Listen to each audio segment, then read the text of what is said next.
Muy bien, muy buenas noches con todos los presentes, estimados amigos, estimados compañeros, siendo viernes 23 de diciembre, 8 y 10 de la noche. Vamos a llevar a cabo, como habíamos señalado, la última sesión del año, ¿no? En el marco de nuestras sesiones sabatinas, módulo cuarto, Derecho Procesal Penal, que si bien debería llevarse a cabo el día de mañana, porque sesiones sabatinas, por cuestiones obvias, navideñas, por supuesto, hemos decidido pues llevar a cabo la sesión el día de hoy con el propósito de que cada uno pueda realizar sus actividades familiares el día de mañana de manera tranquila. Entonces hemos adelantado la sesión para el día de hoy, de manera tal que hoy estamos concluyendo con este módulo cuarto sobre derecho procesal penal y entraremos en un periodo de vacaciones, pues, ¿no? Hasta enero, hasta el 6 de enero, ¿no? A efectos de poder pasar todas las fiestas tranquilos. Bien, luego ya seguro estaremos haciendo un nuevo cronograma para continuar con nuestras actividades. Bien, en ese sentido, siendo la sesión última, la del día de hoy, tenemos programado la sesión número 16, la cual es sobre los procesos especiales. Va a estar a cargo del colega Piero Calderón Méndez Sur, quien cerrará con broche de oro este módulo cuarto. Él es estudiante de la Universidad Peruana de los Andes y es miembro principal del Círculo de Estudios de Litigación Penal Lex Vita. El colega ya se encuentra aquí presente, así que sin más preámbulo vamos a hacerle el uso de la palabra a efectos de que pueda disertar su tema. Adelante, estimado Piero, te escuchamos atentamente. Buenas noches, estimado Vilches, y muy buenas noches con todos los demás compañeros. Hoy se me ha encargado la disertación acerca de este tema interesante que son los procesos especiales. En un momento voy a proyectar las diapositivas correspondientes.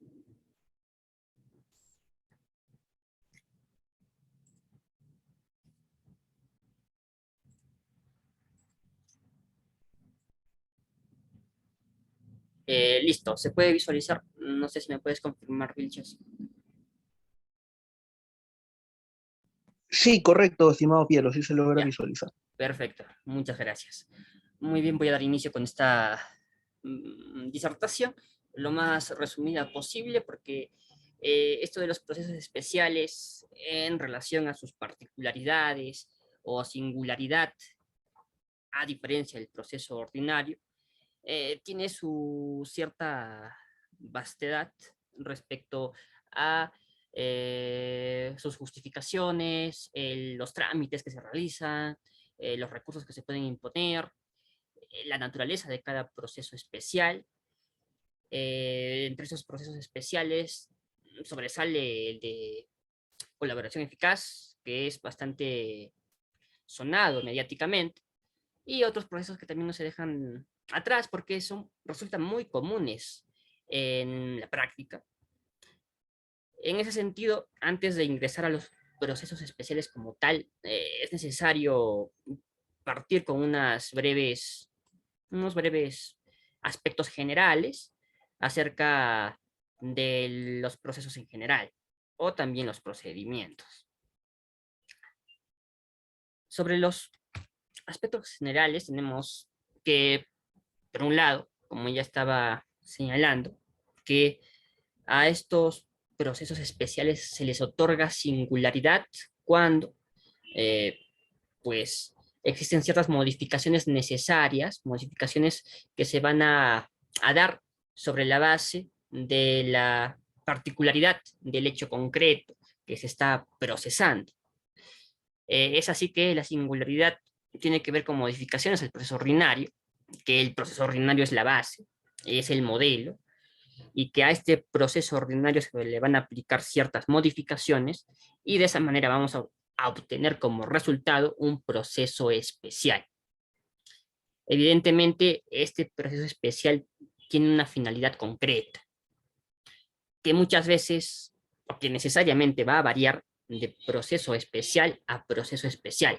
Probablemente algunos procesos especiales tengan como el fin máximo el objeto, el cumplir con o resolver la controversia penal en el menor tiempo posible, simplificando de esa manera ciertas etapas innecesarias, como la etapa intermedia o parte de la etapa de investigación.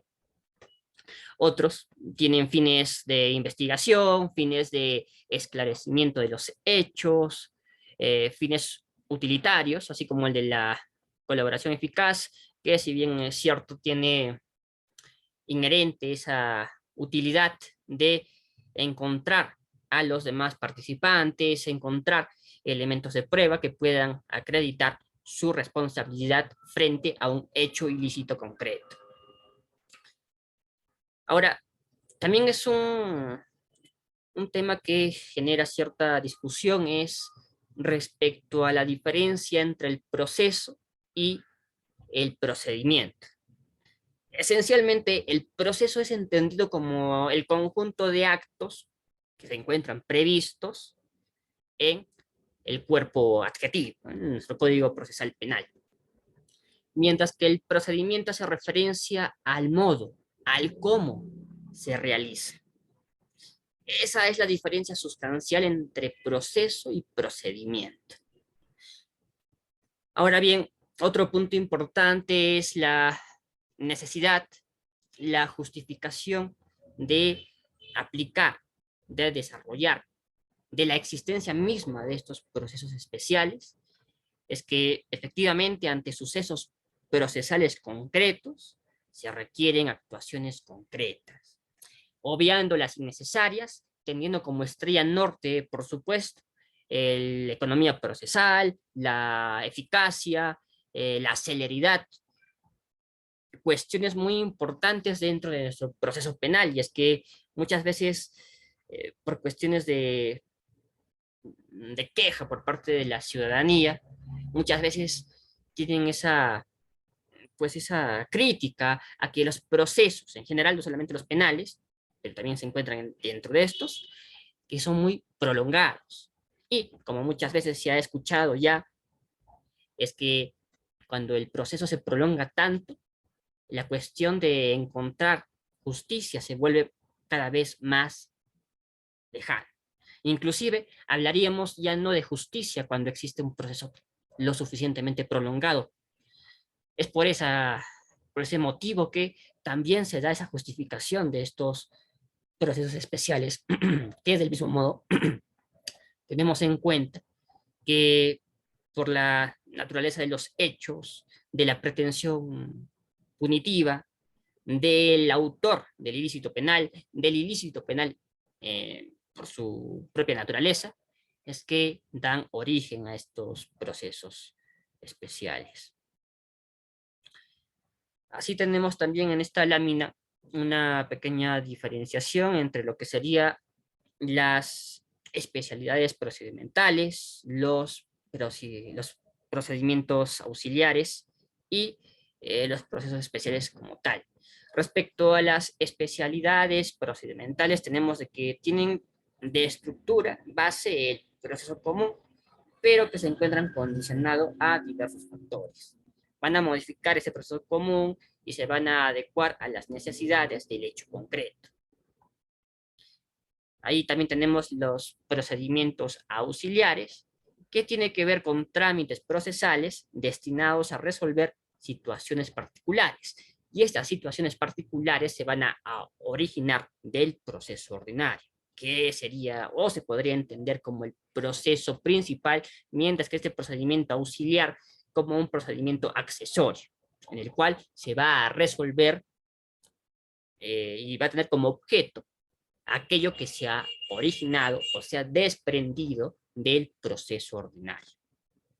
Es por eso que los procedimientos auxiliares también, por su carácter de ser accesorios, con precisión y también efectividad, resuelven esa pequeña subcontroversia particular.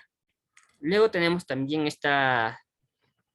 estos procesos especiales que tienen que ver con una solución particular en razón de la persona, en razón del delito, o en razón también de que pueda existir el principio del consenso. De ahí tenemos el de terminación anticipada, cuando, por ejemplo, el procesado decide aceptar los cargos a través de una confesión.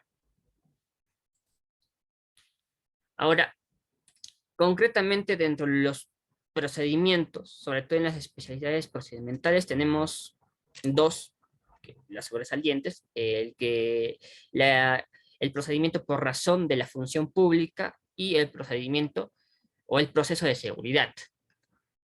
Respecto al procedimiento auxiliar, tenemos la extradición, tenemos la asistencia judicial internacional, tenemos también el cumplimiento de condenas, las diligencias en el exterior y otros procedimientos auxiliares.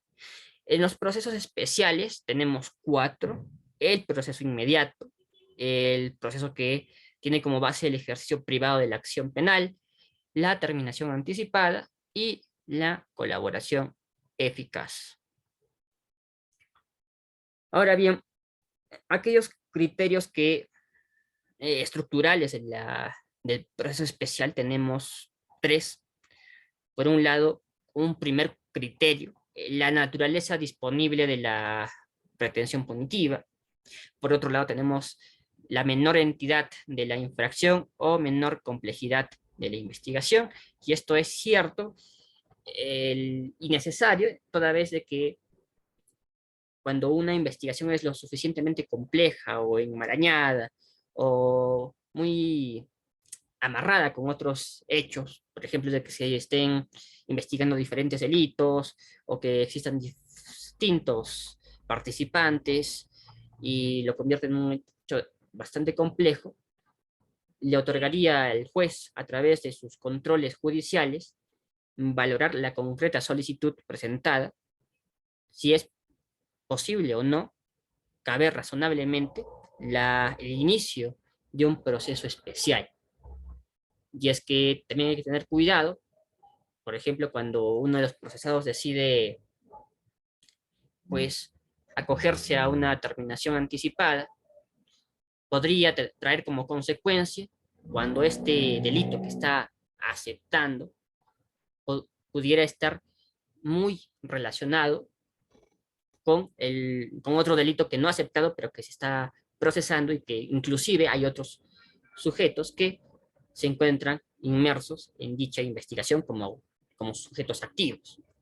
En ese sentido, el juez, aplicando control judicial, deberá analizar el caso concreto y ver si aplica razonablemente o no este proceso especial. Y es que recuerdo muy bien que acá en Junín, en la Corte Superior, hubo un caso sobre una terminación anticipada, en el cual se acogió pues a la confesión sincera, se le redujo la pena, los beneficios premiales, ahí está, y es internado en un centro penitenciario, uno de los varios procesados.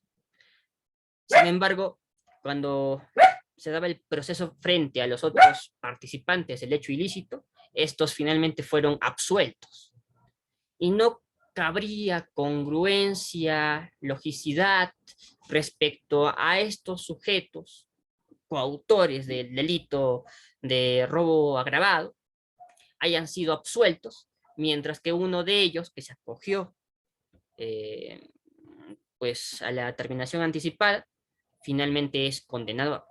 Entonces acá habría un absurdo, porque por un lado, a través de la verdad legal, se establece la existencia del hecho ilícito y la responsabilidad de este sujeto que se acogió a este proceso especial, mientras que los otros, en contraposición, una verdad legal en la que pues, se sustenta la inexistencia de responsabilidad penal respecto al hecho ilícito frente o la misma existencia del hecho ilícito. Esto genera gran controversia debido a que el caso en realidad era bastante complejo y la relación de los delitos era muy apegada, bastante fuerte, lo cual debe valorar el juez respectivo.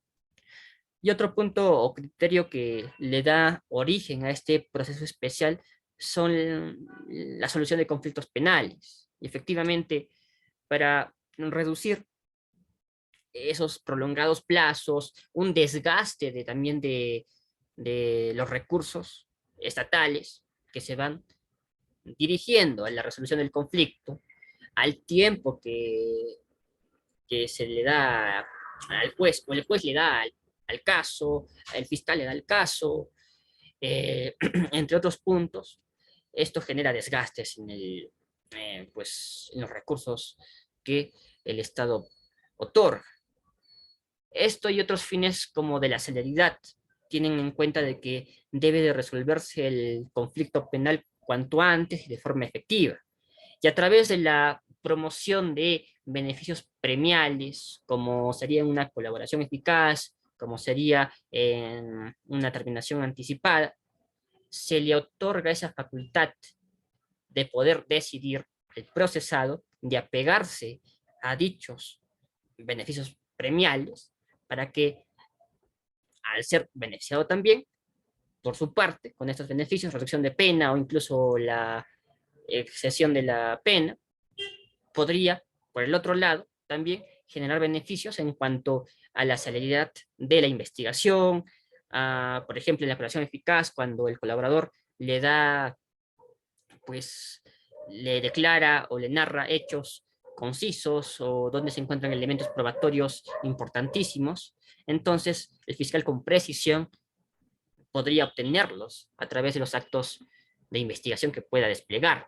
Entonces, esto reduciría enormemente los plazos que se manejan dentro del proceso penal, toda vez para alcanzar efectivamente la emisión de una resolución, ya sea condenatoria o absolutoria, y ponerle fin al proceso y al conflicto en consecuencia. De ahí que también tenemos de que estos criterios estructurales se encuentran bastante adheridos al mismo tiempo a la política criminal que maneja nuestro país, que es bastante agresiva, que se ha tornado más fuerte respecto a los hechos delictivos.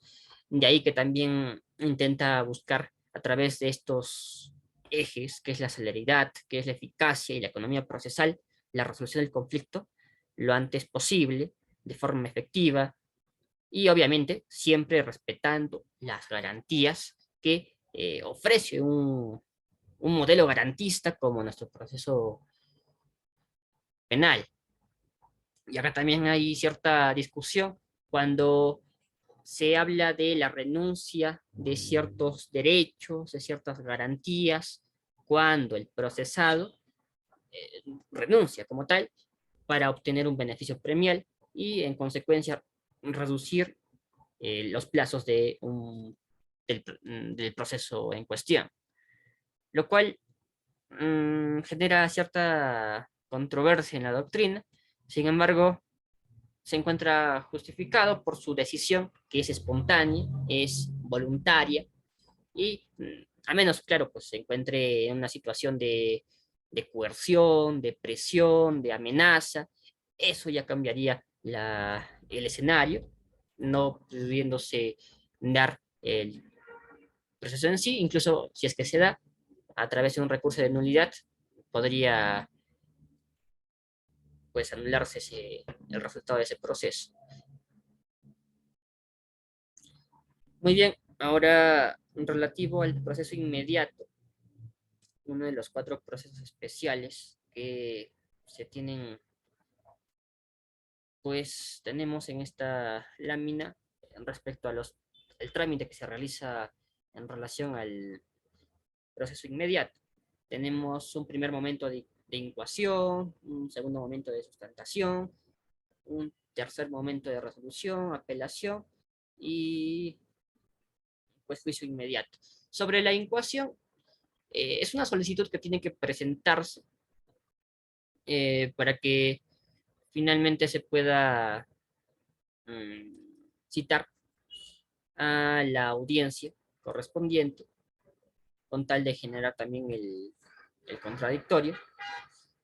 Sobre este sobre esta terminación anticipada tiene que darse estos requisitos, estas condiciones de que, sobre todo, se dé un delito flagrante. Ahora, sobre este tema también genera cierta discusión en relación a los últimos dos incisos del artículo correspondiente a la flagrancia.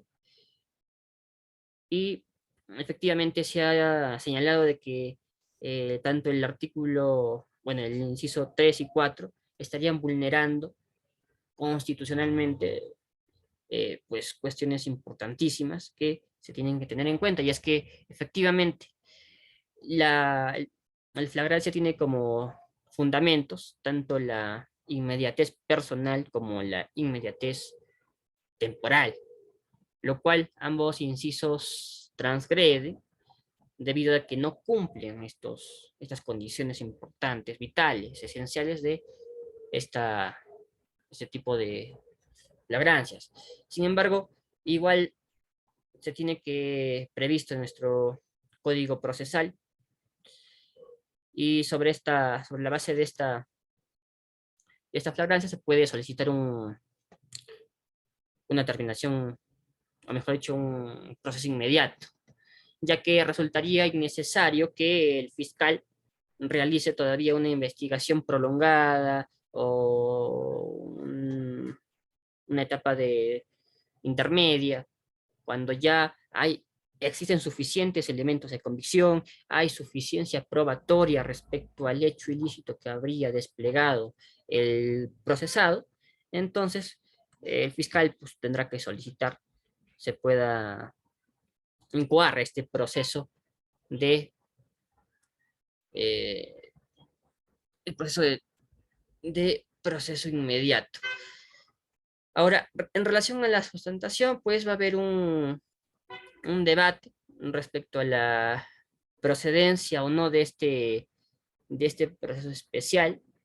Acá claramente el abogado de la parte procesada tendrá que estratégicamente buscar y justificar por qué no se debería de iniciar con este proceso especial.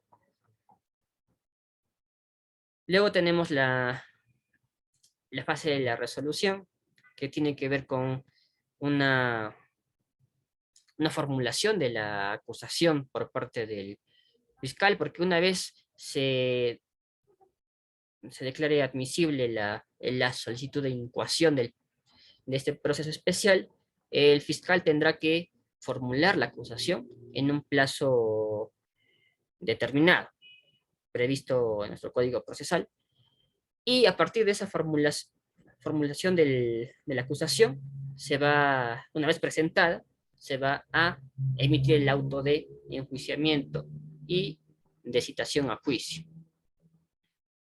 Y una vez dentro del juicio inmediato, tenemos de que es, como su propio nombre lo dice, inmediato, que es bastante rápido, no requiere que se den plazos prolongados de días, semanas, para que se pueda dar esta audiencia, sino que es inmediato o casi inmediato.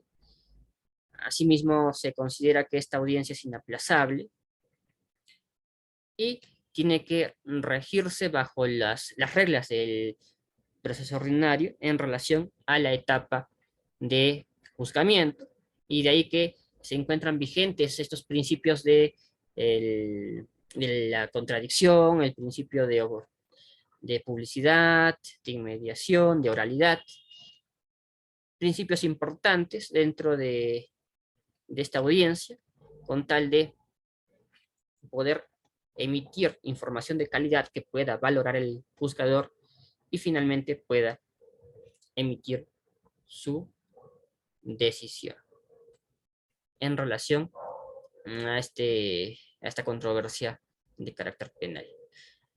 Otro proceso especial que tenemos es la terminación anticipada. Como les estaba comentando, acá este proceso tiene 5 fases concretas: una fase de incoación, una fase de admisión, de sustentación, de decisión y la concurrencia, que también es importante a destacar dentro de este proceso especial. En relación a la incoación, lo recomendable es que exista un acuerdo provisional entre el fiscal con la otra parte, que sería el investigado, el procesado, para que de forma efectiva y evitando desgastar inútilmente los recursos del Estado con una audiencia, cuando no ha habido un acuerdo previo y que probablemente la otra parte, ya sea el fiscal o ya sea el procesado, se puedan negar al acuerdo presentado. Es por eso importante unas reuniones preliminares en las que el procesado con su abogado, efectivamente, y el fiscal logren negociar acerca de, pues, la aceptación de los cargos por parte de este procesado para que se pueda reducir todo el proceso. Obviamente esta aceptación no es absoluta, ¿no? No significa de que el procesado acepte los cargos y ya sea suficiente como para emitir una resolución condenatoria aplicando los beneficios premiales de confesión sincera y de determinación anticipada, un sexto, y ahí acabaría el conflicto. Sin embargo, se requiere necesariamente suficiencia probatoria que pueda corroborar lo que está señalando el sujeto. Es por eso importante que en una previa etapa de investigación el fiscal haya recabado los elementos de convicción necesarios como para establecer la responsabilidad de forma razonable de el procesado, quien finalmente ha confesado. Como ya había manifestado, la solicitud la puede hacer tanto el fiscal, lo puede hacer tanto el procesado o los dos al mismo tiempo, o de forma conjunta. Ahora, esa solicitud tiene que ponerse de conocimiento a los demás sujetos procesales,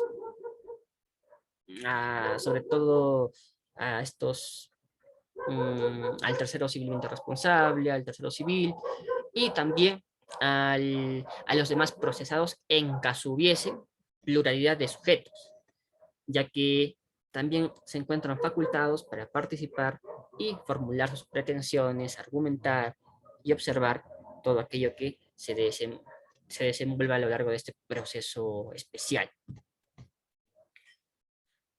En relación a la admisión, tenemos de que el juez va a realizar un acuerdo o un control previo, mejor dicho, en relación al acuerdo que se habría presentado entre las partes para valorar si corresponde o no. Obviamente que cumpla con los requisitos, de que también existe una evaluación de la razonabilidad, también de otros elementos importantes. Esto de la razonabilidad, en tanto observe que el hecho es lo suficientemente complicado y que el delito que se le está imputando al procesado se encuentra adherido de forma muy fuerte, arraigada, a otros hechos delictivos que no ha confesado, que no ha admitido el procesado y que vinculan a otros procesados. Acá también existe cierta discusión sobre si se debería de aceptar la solicitud de terminación anticipada de uno de los varios procesados, teniendo en cuenta de que podría ocasionar una decisión contradictoria, como lo habría mencionado al inicio de esta exposición, entre lo que se obtenga en el proceso especial y lo que se obtenga en el proceso ordinario, atentando así de esa manera contra la seguridad jurídica. Que desde mi punto de vista me parece que lo adecuado sería el control que ejerce el juez, un control bastante analítico, donde se cumplan todos los requisitos y observe si se presenta este nivel de complejidad o no, para evitar cualquier tipo pues de consecuencia negativa en el proceso ordinario. Ahora, en caso se acepte la idea de que no cabe un proceso especial de carácter anticipado, pues prácticamente perdería su valor y finalmente se extinguiría. Pero como les recomiendo, lo mejor es que el juez aplique un control lo suficientemente minucioso con tal de evitar esas consecuencias. Luego, cuando él pueda observar que el acuerdo, a través del control previo, el juzgador observa de que no hay problema, podrá emitir un auto de citación y de ahí ya se daría la sustentación, esta tercera fase que tiene que ver con que el juez en un primer momento tendrá que advertir, tendrá que explicarle al procesado de las consecuencias de de su confesión, para que se le otorgue la suficiente visión y claridad de los hechos, de los beneficios y de las consecuencias que pueda, negativas inclusive que pueda obtener, tendrá que ponderar si de forma transparente se encuentra o no de acuerdo con este proceso especial y con el acuerdo en sí. Luego, habrá una presentación de cargos por parte de la Fiscalía, como, como si fuera la etapa de juzgamiento ordinario. Tendrá que leerse pues explicarse los cargos que se le está imputando al procesado y al final tendrá que el procesado aceptar o discrepar tanto los cargos que se establecen o el mismo acuerdo que se ha establecido, ¿no? Y luego tenemos la decisión que pueda tomar el órgano resolutor, aplicando obviamente un control judicial sobre el acuerdo que se llegó entre el fiscal y del, la parte del procesado. Acá también haciendo un doble control, observando si se han cumplido tanto cuestiones de forma como también de contenido, de que sea coherente, de que los hechos estén ajustados o que se encuentren ajustados, tanto la forma como el contenido, a las exigencias previstas por ley, acá haciéndose vigente y de presencia el principio de legalidad. Ahí tenemos también de que el juzgador tiene que observar que existe suficiencia probatoria en ese acuerdo, porque como ya habría mencionado, no es suficiente con una mera aceptación de los cargos, se pueda dar este tipo no, declarar o aceptar este tipo de acuerdos, sino que requiere de los suficientes elementos de convicción que puedan establecer su responsabilidad penal respecto al hecho ilícito que se le imputa. Ahora, eh, respecto a la concurrencia, en caso se dé la notificación, la asistencia es obligatoria en relación tanto del fiscal, es obligatoria en relación tanto del abogado, del defensor y el abogado defensor y el mismo procesado. Obviamente el juez también, siendo los que van a intervenir en esta audiencia de forma esencial. Sin embargo, por la parte del tercero civil, el, también las otras partes, los otros procesados que puedan intervenir, no es obligatoria su presencia, es facultativa y pueden participar haciendo visibles sus pretensiones en relación al acuerdo que estarían presentando tanto el fiscal como la parte del procesado. Ahora, en caso el juez decida de que el acuerdo no es válido, tiene incoherencias, no es lo suficientemente convincente, no está pegado a ley, entre otros puntos, denegará la solicitud de, bueno, la petición, el acuerdo de las dos partes procesales, y aquella aceptación de cargos que habría realizado el sujeto, el procesado, se tomará como inexistente, es decir, dejará de existir legalmente y no podrá ser utilizado en el proceso ordinario.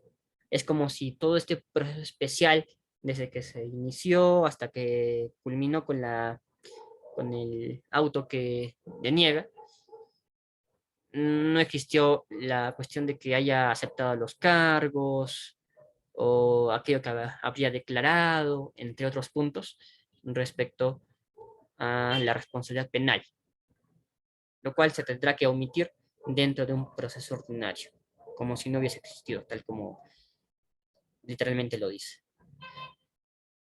Luego tenemos el proceso de acción privada, de forma rápida.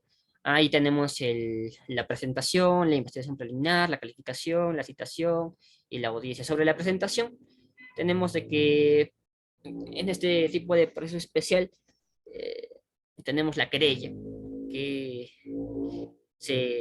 lo tiene que presentar aquel ofendido ante el juez sobre aquellas vulneraciones que hubiera sufrido, sobre todo cuando son delitos contra el honor. También entran los delitos culposos, de lesiones culposas. Obviamente esta querella tiene que cumplir con los requisitos exigidos por ley. Acá también hay que hacer un resalte importante, y es que el querellante va a asumir la posición del fiscal, y al momento de realizar su escrito tiene que hacerlo de forma motivada, como si fuera el mismo fiscal. Es decir, tiene que describir concretamente los hechos, el hecho concreto que se le está imputando o se le está atribuyendo a uno de los participantes o presuntos sujetos activos. Tiene que ser lo suficientemente minucioso, que tiene que cumplir con todas las exigencias normativas para evitar que sea declarado inadmisible, y finalmente un plazo para que pueda subsanar, y si no subsana, pues se dará como archivado. De ahí tenemos, en caso se acepte esta querella, la investigación preliminar, que tiene que ver con diligencias previas, y es que efectivamente el querellante no tiene ese poder coercitivo del Estado, no es el juez, no es el Ministerio Público como para ordenar a que otras personas, quienes tendrían en su poder pruebas importantes para este querellante, se la puedan otorgar, sino que muchas veces algunos, no de forma voluntaria, sino que de forma coercitiva, recién pueden otorgar ese valor probatorio, ¿no? Es por eso que el juez puede observar ciertas deficiencias en la querella respecto a la identificación de algunos sujetos activos del hecho concreto, o también podría observar algunos vacíos que requieren de una investigación. Tendrá que solicitar a la PNP para que se encargue de una investigación preliminar respecto a al esclarecimiento de los hechos o la extracción de ciertos datos importantes. Sobre esto, importante tener en cuenta porque se le facilita enormemente y es necesario que se dé esa posibilidad de que el juzgador de oficio o también a pedido del creyente pueda solicitar estas diligencias por parte de la PNP, quien a su vez, una vez culminadas estas diligencias, va a emitir su informe policial dando descripciones acerca de lo que se actuó. Obviamente estas diligencias son breves, son rápidas, porque no revisten de complejidad como para ampliar, no sé, varias semanas, por ejemplo, en un delito contra la libertad, analizando el material genético del presunto violador. requiere de un tiempo, inclusive si está en provincias, para que ve la capital, porque en la capital solamente hay ese, por ejemplo, ¿no? Ese lugar o centros especializados para poder analizar estas muestras. Se requiere un plazo prolongado de, no sé, 3 meses, 2 meses, cuestiones que no tienen nada que ver con el caso de las querellas, porque la información que se requiere es bastante sencilla, es bastante precisa, no son cosas del otro mundo. Respecto a la calificación de la querella, tenemos la que el juez, como ya habría mencionado, hace un control de admisibilidad de la querella, si es que está apegada y acorde a las exigencias de ley, o si no está, va a solicitar que el querellante pueda subsanar esos errores o pueda eh, subsanarlos, ¿no? Y en caso no lo subsane, va a dictar el archivo definitivo, o en caso se haya subsanado o no sea necesario subsanar, va a emitir un auto admisorio de la querella. Y va a emitir una citación, la cual tiene que darse a través de una cédula de notificación a las partes inmersas en el hecho. Ahora, sobre este punto, también doctrinariamente se ha discutido si el sujeto, el querellante, solamente podría querellar a uno de los participantes, pero no a todos. Si bien es cierto, esto es de acción privada, de acción privada, no significa de que, pues, respecto al hecho concreto, se impute de forma separada, o posiblemente se pueda dar ese escenario de imputar de forma separada a un participante y a otro participante, sino que necesariamente tiene que procesarse a todos los participantes el hecho ilícito, por más de que el creyente no desee, lo cual tiene que evaluar el juzgador, observar esta deficiencia, y en caso no se identifica a los demás sujetos, pues ahí tiene esa posibilidad de iniciar con esa investigación preliminar, o solicitar que se inicie con esa investigación preliminar. Luego tenemos de que ahí están los apercibimientos que son importantes para que puedan concurrir de forma voluntaria o forzada los miembros o las partes de este proceso. De ahí se da la posibilidad, una vez notificadas las partes, los participantes, de que puedan contestar y ofrecer elementos de prueba respecto a la querella que se habría interpuesto en su contra. De ahí se da un auto de citación a audiencia, mmm, comparecen las partes, comparece el creyente, los querellados, incluso el juez tiene que promover una fase de conciliación para reducir eh, el proceso, para que las partes puedan conversar y llegar a un acuerdo conciliatorio. En caso no se llegase a un acuerdo conciliatorio, pues entraremos a la etapa probatoria, donde se va a actuar los elementos probatorios que han presentado tanto la parte creyente como los querellados. Acá también recuerdo una jurisprudencia importante acerca de la relación o el parentesco que tendría con el querellante. Al final,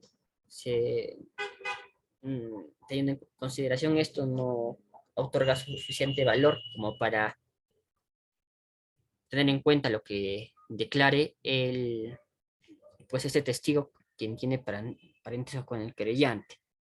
De ahí tenemos la emisión de la sentencia y una posible impugnación a través de recurso de apelación de la decisión que haya tomado el órgano jurisdiccional. Y finalmente está el proceso de colaboración eficaz, que como ya habría indicado, es bastante visto mediáticamente. Tenemos 4 fases: iniciación, corroboración, control judicial y la decisión. Respecto a la iniciación de este proceso especial, tenemos de que puede ser a petición verbal o escrita, o también puede ser de oficio por parte del Ministerio Público, para que pueda evaluarse finalmente. Hay que tener en cuenta acá que el fiscal tiene que hacer una evaluación sustancial acerca de la relevancia de lo que propone o de lo que otorga o ofrece él, el que quiere ser constituido como colaborador eficaz. Y respecto a la corroboración, una vez el fiscal está lo suficientemente convencido, podrá emitir un acuerdo con este colaborador de forma provisional, que tendrá que corroborar, obviamente, porque no todo lo dicho por el colaborador eficaz resulta ser absoluto o cierto, sino que existe la posibilidad de que pueda resultar malicioso o una dilación de tiempo, etcétera, etcétera, etcétera, etcétera. Es por eso que tiene que necesariamente corroborar la información que ha obtenido de este colaborador eficaz, y obviamente a través de las declaraciones que pueda otorgar este sujeto procesal respecto a los hechos. Obviamente este colaborador eficaz tiene que constituir parte del proceso principal como un participante respecto al hecho ilícito, y de ahí se podrá dar un convenio preparatorio entre el colaborador eficaz con el fiscal. Ahí obviamente se van a tener en cuenta los beneficios que se le van a otorgar, si es una de atenuación o excesión de la pena. También se va a tener ahí en cuenta aquello que va a ofrecer, aquello que va a, a aprobar a través de las informaciones que va a dar el mismo colaborador, las medidas de seguridad si fueran necesarias, y demás datos. Luego tenemos en caso se dé, después de la corroboración, se podrá dar un acta de acuerdo, un acta de denegación. Podrá el fiscal denegar el convenio o lo aprueban. De ahí, una vez aprobado este acuerdo, entramos al control judicial, y ahí pues tenemos en cuenta que podrá ser competente tanto el juez de investigación preparatoria como el juez penal, de acuerdo a la etapa procesal en la que se solicitó ser colaborador eficaz, pudiendo ser antes de que se dé el requerimiento de acusación, el JIP, y después el juez penal. Y ahí el juez lo que va a hacer, ya sea el JIP o el juez penal, es realizar dos exámenes: un examen de procedencia del convenio preparatorio o un examen de fundabilidad. Ambos los va a realizar, pero en primer orden, obviamente, respecto a la procedencia, haciendo un análisis de la forma, que desde que se encuentra pegada a los requisitos de ley, y del fondo, pues, si resulta coherente, razonable, congruente, proporcional, tanto los beneficios que se van a obtener a través de la información que va a otorgar, haciendo como el propio nombre de la fase lo dice, un control judicial. Luego tenemos la decisión que pueda emitir el juez, donde va a examinar, por un lado, de que el colaborador eficaz está actuando de forma voluntaria, no está siendo presionado, amenazado, porque puede darse el caso de que el Ministerio Público pueda presionar, quitándole esos valores de voluntariedad al colaborador para que de forma forzada acepte el acuerdo. Luego está que tiene que encontrarse desligado de las condiciones legales, es decir, que sea uno de los delitos, por ejemplo, delitos previstos en nuestro cuerpo adjetivo, donde se tenga previsto los delitos concretos en los cuales se puede dar esta figura del colaborador eficaz, y que se dé esta figura de proporcionalidad en razón a los beneficios que se están obteniendo, y la información, la utilidad de la información que ha prestado, qué tan útil fue en el proceso. Eso en relación a los 4 procesos especiales que de forma rápida, concisa, he tratado. Y como les menciono, cada uno de ellos tiene su su propia amplitud. Y sobre la consideración de aquello, he intentado reducir lo más posible esta exposición. Gracias por su atención.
Muy bien, acaba de concluir entonces el colega Piero.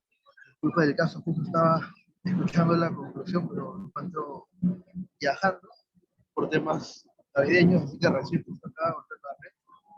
Así que bueno, habiendo escuchado al compañero Piero, la disertación que ha podido dar, bastante interesante, vamos a dar un pequeño espacio para ver si alguno de los colegas desea formular algún interrogante.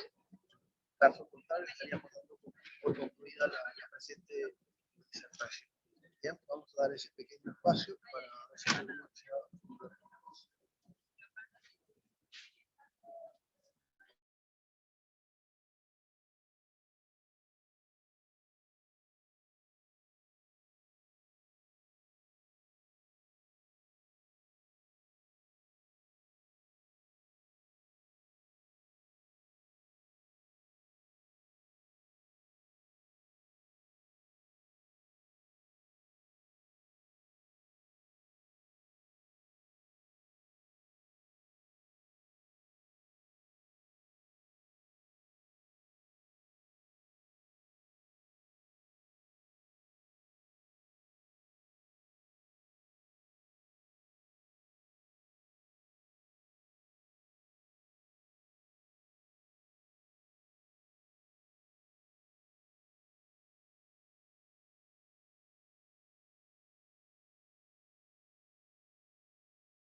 Bien, al parecer no hay preguntas, así que bueno, se entiende que todo ha quedado bastante claro. Agradecer nuevamente a Piero por la excelente disertación, bastante interesante, ¿no? Los procesos especiales que nos ha podido compartir en esta oportunidad. Bien, reitero nuevamente la disculpa del caso, ya que al final justo me botó el Zoom. Estoy acá viajando y está un poco la red inestable, así que me disculpo por ello y bueno, agradezco a Piero por el tiempo brindado en esta oportunidad para dictar esta última sesión según nuestro cronograma. Y en ese sentido, pues, felicitarlo por la excelente disertación que nos ha podido compartir en este momento. Esperamos seguir, por supuesto, contando con su participación en actividades venideras. Así como también agradecer a todas las personas que han estado presentes de inicio a fin en esta sesión. Agradecerles por haber estado atentos escuchando de inicio a fin la misma. Entonces, estamos concluyendo con el módulo cuarto sobre Derecho Procesal Penal.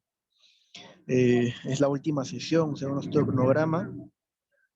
Agradecer a cada uno por su participación constante en las sesiones que hemos venido celebrando meses atrás.